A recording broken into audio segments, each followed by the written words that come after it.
গোপালগঞ্জ থাকলে ইন্টারিম থাকবে না, গোপালগঞ্জ থাকলে ওয়াকার সাহেব থাকবে না, গোপালগঞ্জ থাকলে পুলিশের আইজিপি থাকতে পারবে না।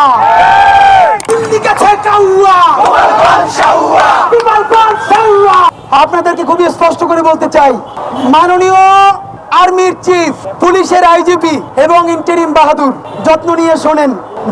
যেই দিনে আমার 6টা ভাই শহীদ হয়েছে, সেই শহীদ হওয়ার দিনে যখন রাজপথে নামতে হলো, তাদের জন্য দুরূদ পড়ে মাগফিরাত কামনা করতে না পেরে এই বৃষ্টির মধ্যে রাজপথে দাঁড়াইতে হইল। যাই না রাখেন, ইনসাফের বাংলাদেশ কায়েম হওয়ার আগ পর্যন্ত এই রাজপথ আমরা ছেড়ে যাব না। হিসাব সোজা। যারা মব মব বলেন, ভাইবে দেখেন কি করবেন। সময় আগামীকাল 24 ঘন্টা।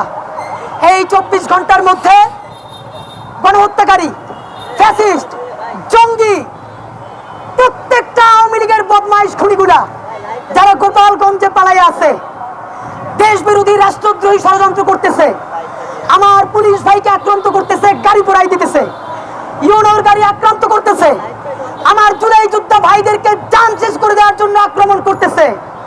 24 ঘন্টার মধ্যে মাটির নিচ থেকেও ওদেরকে ধৈর্য না যদি বিচার করার উদ্যোগ গ্রহণ করা না হয়, সন্ত্রাসীদের অভয়ারণ্য গোপালগঞ্জকে যদি ছাপা ছাপা করা না হয়, আগামী 24 ঘন্টা পর, মানে আগামী পরশু শুক্রবার, হাজারো ছাত্র জনতা নিয়ে গোপালগঞ্জকে স্বাধীন করার উদ্দেশ্যে লং মার্চ টু গোপালগঞ্জ ঘোষণা করছি।